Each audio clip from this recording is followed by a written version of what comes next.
Hello बच्चों, मैं फिर आपके सामने उपस्थित हूँ आज केमिकल काइनेटिक्स के तीसरे लेक्चर में।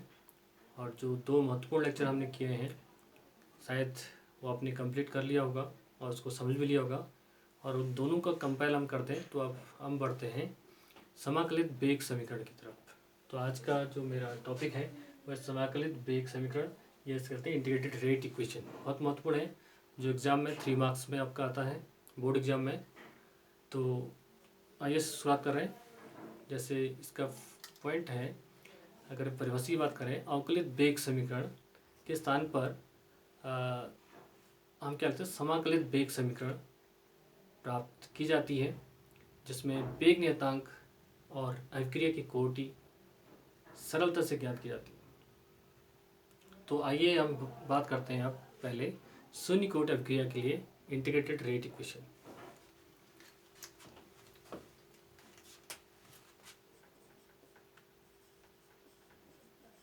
शून्य कोटि अभिक्रिया के लिए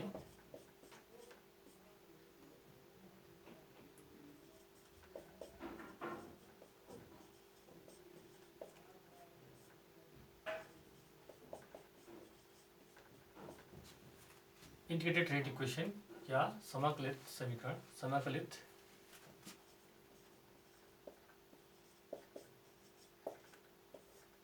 वेग समीकरण।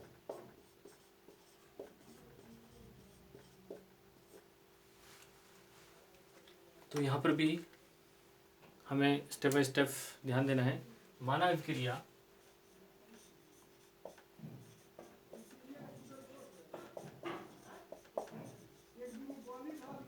माना कोई अभिक्रिया हमारे पास क्या है, अभिक्रिया हम ले लें रिएक्टेंट से प्रोडक्ट, अभिकारक और उत्पाद।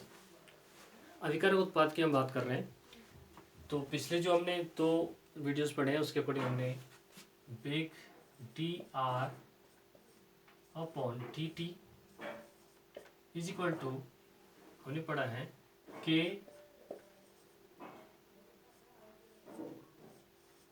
आर की पावर एन।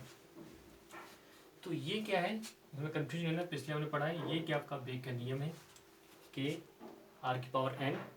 और ये क्या है, वेग जिसमें सांद्रता समय के साथ सांद्रता में क्या होता है, परिवर्तन होता है। अभिकारक की सांद्रता मैंने बताया था घटती जाती है, तो minus R upon T T. तो इसमें कोई कंफ्यूजन नहीं करना है।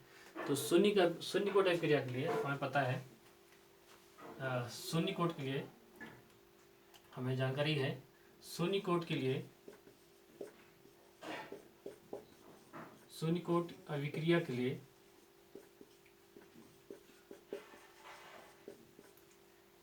एन जो घात आपको एन इज इक्वल टू क्या होता है आपका शून्य, जीरो। क्या होता है, जीरो। अब इस समीकरण को हम लिखें तो इसकी वैल्यू क्या है, जीरो है। तो यहाँ पे देखिए minus T R concentration upon T T is equal to K R की पावर, अब यहाँ पे शून्य कोटि के लिए क्या है आपका शून्य। अब एक क्वेश्चन क्या हो जाएगा, देखिए किसी भी कंडीशन में अगर की सांद्रता शून्य होती है तो इसका मान क्या हो जाता है आपका 1 हो जाता है। तो कुछ मैथमेटिकल टर्म्स है आपको ध्यान देना है। तो यहाँ पे देखिए minus T T R upon T T is equal to, अब यहाँ पे क्या हो जाएगा, केवल के, क्या हो जाएगा के। यहाँ पे के क्यों है, क्योंकि जो आर की पावर है 0 है। अगर आर की पावर 0 है तो इसका मान क्या हो जाएगा, 1 हो जाएगा। बैजुअल स्टूडेंट्स ध्यान दें यहाँ पे। अब यहाँ पे हम देखें इस समीकरण को हम क्या करते हैं, हम टी टी को इधर ले जाते हैं तो माइनस भी कहाँ चले जाएगा, इधर चले जाएगा। तो तब ये हो जाएगा T R concentration is equal to minus K T T.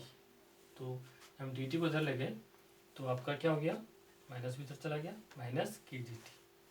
तो ये कि समीकरण हमारे पास आ गया। तो हमें ध्यान रखना है, इसको अगर आप चाहें तो समीकरण 1 कर भी सकते हैं, कोई ज़रूरत भी नहीं है। तो एक नया समीकरण हमें निकल के आ गया, D R is equal to minus K T T.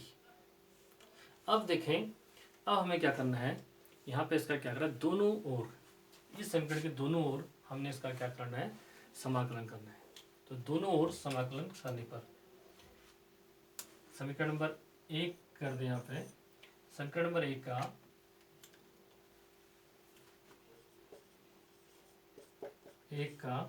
दोनों ओर समाकलन करने पर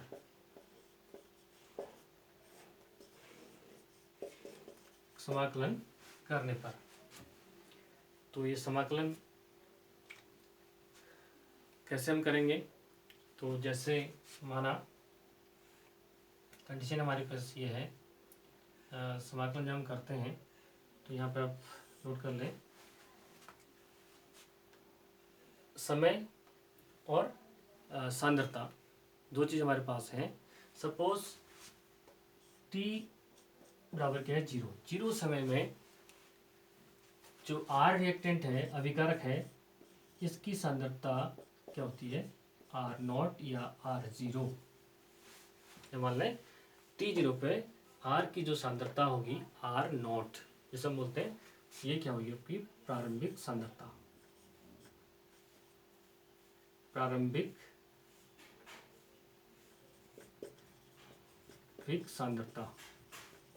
ये क्या हुई आपकी प्रारंभिक सांद्रता। मीन्स जब रिएक्शन स्टार्ट नहीं हुई थी, समय 0 था, रिएक्शन आगे प्रोसीड नहीं करी थी, तो उस टाइम प्रारंभिक सांद्रता होगी रिएक्टेंट की। After time t means t is equal to t, ये क्या होगी, R जो रिएक्टेंट की सांद्रता होगी वो क्या हो जाएगी, R0 नहीं होगी, क्या हो जाएगी RT, क्या हो जाएगी RT। तो अब इसका हम समाकलन जब करते हैं, तो समाकलन करते हैं आप, अब इसका समाकलन करते हैं। हमारे पास समाकलन में ये हमें विशेष ध्यान रखना है, इसमें दो लिमिट, लोअर लिमिट और अपर लिमिट, इसमें लिमिट लगती है। वैल्यू वाले स्टेटमेंट को थोड़ा ध्यान से रखना है, ध्यान से इसको समझना है, और मैथ्स वाले तो जानते होंगे। तो यहाँ पे देखिए, अब इसका हम क्या करें, समाकलन करें, इंटीग्रेशन करें, तो क्या आ जाएगा आपका, integration dr concentration is equal to integration minus K D T. अब यहाँ पर देखें हम लिमिट, हमें लिमिट लगानी है। हमने बताया था कि जो इनिशियल और फाइनल्स, लोअर लिमिट और हायर लिमिट। तो लोअर लिमिट क्या थी आपकी, रिएक्टेंट के लिए क्या थी R0, अपर लिमिट कितनी RT। तो यहाँ पर हम लगा लें R0 मीन्स R0 या R0 जो भी कहें इसको, RT इसकी लिमिट है। और समय की लिमिट क्या है, T0, 0 से T, 0 से T इसकी लिमिट है। अब यहाँ पे हम देखें K क्या है, स्थिरांक है, K क्या आपका स्थिरांक है, तो K अब इंटीग्रेशन से क्या आ जाएगा, बाहर आ जाएगा। तो यहाँ पर हम देखेंगे, फिर से इसको लिखें, इंटीग्रेशन R0 से RT या R0 से RT dr concentration is equal to K बाहर आ जाएगा, माइनस K बाहर आ जाएगा। क्यों, क्योंकि K एक स्थिरांक है, तो 0 से लिमिट T, और अंदर क्या रहेगी आपका इंटीग्रेशन में dt, क्या रहेगी आपका dt। अब देखिए यहाँ से आगे हम देखते हैं,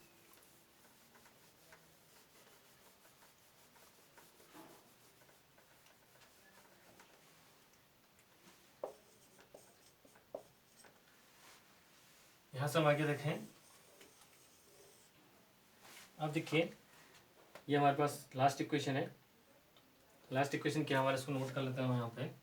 ये हमारे पास last equation RT R0 dr concentration is equal to minus K 0 से T समय, और यहाँ आ गया आपका dt। ये इक्वेशन हमारे पास निकल के आई है। अब देखें यहाँ पे हमें ध्यान रखना है, जो समाकलन होता है, यहाँ पर भी एक नोटेड पॉइंट ये है कि जो समाकलन होता है आपका,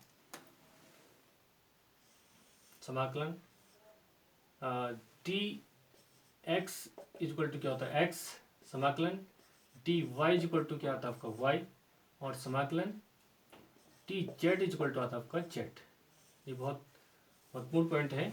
अगर हम समाकलन डी एक्स का देखते हैं तो एक्स की वैल्यू आती है, समाकलन डी वाई की वैल्यू देखते हैं वाई, समाकलन डी जेड की वैल्यू आती है जेड।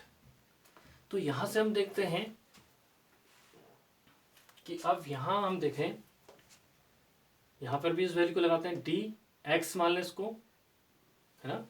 तो डी आर जो यहाँ पे है, तो यहाँ पे हम देखते हैं अब यहाँ पर भी हमारी लिमिट लग जाएगी, नहीं सॉरी समाकलन हो जाएगा। तो समाकलन में हमारे पास क्या बचा, डी की जगह डी एक्स जो भी है, डी यहाँ से हट गया, क्या आ गया आपका आर, और लिमिट आर जीरो से आर टी, टी हट गया, समाकलन से डी की वैल्यू क्या आ गई x equal to minus K वही रहेगा आपका, माइनस के वही रहेगा। अब क्या बच गया हमारे पास, यहाँ से भी टी हट गया क्योंकि T X is equal to क्या होता है आपका एक्स होता है। तो यहाँ भी क्या बच गया आपका टी, क्या बच गया आपका टी, और लिमिट जीरो से क्या है टी है, लिमिट क्या है जीरो से टी। यहाँ में कोई कन्फ्यूजन नहीं है क्योंकि हमने डी एक्स समाकलन D X is equal to क्या होता है आपका एक्स होता है, इसलिए यहाँ पे कोई दिक्कत नहीं है। तो अब देखें हम, अब हमारा यहाँ से इक्वेशन आ जाती है। अब यहाँ पे हम देखें आर की जगह क्या हमारा आर जीरो, टी की जगह क्या है आपका टी है, ठीक है, आर की जगह आर जीरो। तो अपर लिमिट से लोअर लिमिट को हम यहाँ पे क्या करेंगे माइनस करेंगे, तो यहाँ पे क्या हो जाएगा आपका आर टी,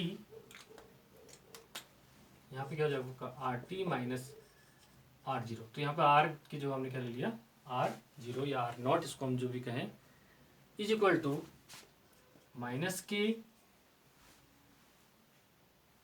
टी को टी मान लिया, तो ये हो गया आपका टी माइनस, टी की जो टी है टी माइनस ये क्या आपका जीरो, ये क्या आपका जीरो, ये आपका निकल के आया। तो इस समीकरण को हम सरल कर लें तो क्या आ गया समीकरण, T R zero minus R T minus R zero बराबर माइनस के टी, क्या है minus K T, minus zero है तो जीरो, तो ये इक्वेशन आपके निकल के आई R T minus R zero is equal to minus K T.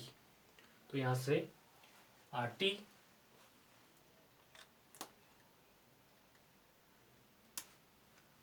अब आर जीरो को हम उधर ले जाएं, यहाँ पर हम देखें R T is equal to, यहाँ से हम आर टी निकालें, क्या हो जाएगा R T is equal to, R zero को उधर ले जाएं तो क्या हो जाएगा माइनस के टी प्लस ये क्या उधर जाएगा हो जाएगा, ये उधर जाएगा क्या हो जाएगा प्लस आर नॉट। तो this is the final integration equation of the zero order. तो यहाँ पे कोई कंफ्यूजन नहीं है, यहाँ पे आर को हमने आर की जगह हमने क्या ले लिया, आर की जगह आर जीरो ले लिया, और यहाँ पे टी जगह हमने क्या ले लिया टी ले लिया। तो तब यहाँ पे अपर लिमिट से लोअर लिमिट हमने घटा दी, R T minus R zero is equal to minus K वही रहेगा, तो टी माइनस जीरो, तो यहाँ से जीरो हमारा हट गया, R T minus R zero minus K T, zero कोई वैल्यू नहीं है, और यहाँ से हम आर टी जब निकालते हैं तो आर जीरो उधर जाएगा तो क्या हो जाएगा प्लस, तो R T is equal to minus K T plus R zero या आर नॉट, इसको आप जो कहें वो कह सकते हैं। अब देखते हैं अगर हमें जीरो ऑर्डर के लिए ग्राफ खींचना है तो फिर मैथमेटिकल टर्म्स हैं, बायो स्टूडेंट ज़्यादा ध्यान देंगे यहाँ पे। एक y इज इक्वल टू, ये होता है y is equal to M X plus C, एक सरल रेखा के लिए ये समीकरण होता है, एक सरल रेखा यहाँ पे हमें प्राप्त होती है। अब जब ये यहाँ पे हम एक ग्राफ खींचें, दो ग्राफ, एक ग्राफ खींच के देखें, ये होता है आपका y और ये हो गया आपका x, और ये पॉइंट होता है आपका c। जब ये वैल्यू क्या होती है पॉजिटिव होती है तो ये ग्राफ जो सरल रेखा आएगी यहाँ से ऊपर क्या होती है, जब m इज इक्वल टू क्या होती है पॉजिटिव वैल्यू होती है, m की वैल्यू क्या होती है पॉजिटिव, ये x हो गया y और c। और जब ध्यान से दें, ये x, ये y और ये पॉइंट C। अब देखिए, अब यहाँ पे जब ये m की वैल्यू क्या होती है, निगेटिव होती है, m की वैल्यू क्या होती है आपका, निगेटिव होती है, तो एक ग्राफ कैसे आता है आपका, नीचे को आएगा। तो तब m is equal to negative value, तब m की वैल्यू क्या होगी, निगेटिव। तो अब देखिए जो लास्ट हमारा समीकरण आया है, तो यहाँ पे हम देखें जब हमारा समीकरण क्या है, R T is equal to minus K T plus R zero. अब इस समीकरण से इसको मैच करें, y इज इक्वल टू हमारा एम एक्स प्लस सी। मान लें यहाँ पे ये आर जीरो क्या है, रिएक्टेंट की सांद्रता हम कह लें इसको, टी क्या है समय, के क्या का स्थिरांक है हमारा, वेग स्थिरांक। अब यहाँ पे देखिए, अब इसका हम क्या खींचे, ग्राफ खींचे। अब हमारा ग्राफ खींचना आसान है, तो y की वैल्यू क्या है, आर टी, वाई की जगह हम क्या लिख देंगे, आर टी, और एक्स क्या हमारा, टी समय, टी समय। और अब देखें सी क्या है, ये एक्स क्या हमारा टी, और सी जो सांद्रता हम कह लें इसको, जो भी कहें, ये क्या है आपका आर जीरो। तो आर जीरो क्या है हमारा, ये सी क्या हमारा आर जीरो, सी क्या हमारा आर जीरो। अब देखें एम की वैल्यू क्या है, यहाँ पे माइनस के, एम की वैल्यू क्या है, माइनस के है, ध्यान रखें। वाई की वैल्यू आर टी, एम की वैल्यू माइनस में है, माइनस के है, टी की जो ना एक्स की जो टी है, और सी की जगह क्या है, आर जीरो है। तो डेफिनेट है ये वैल्यू क्या है, माइनस है, तो एक ग्राफ क्या आएगा जीरो ऑर्डर के लिए, ये आएगा। तो यहाँ पर हम लिख देंगे एम इज इक्वल टू, यहाँ पर क्या है, माइनस के, एम इज इक्वल टू क्या है, माइनस के। तो ये आज का हमारा zero order reaction integrated rate equation zero order के लिए कंप्लीट हुआ विद ग्राफ। तो आशा करता हूँ आपको पसंद आया होगा, समझ में आया होगा। पसंद आए तो लाइक करना, शेयर करना, सब्सक्राइब करना नहीं भूलिएगा। आज के लिए इतना काफ़ी है। Thank you very much.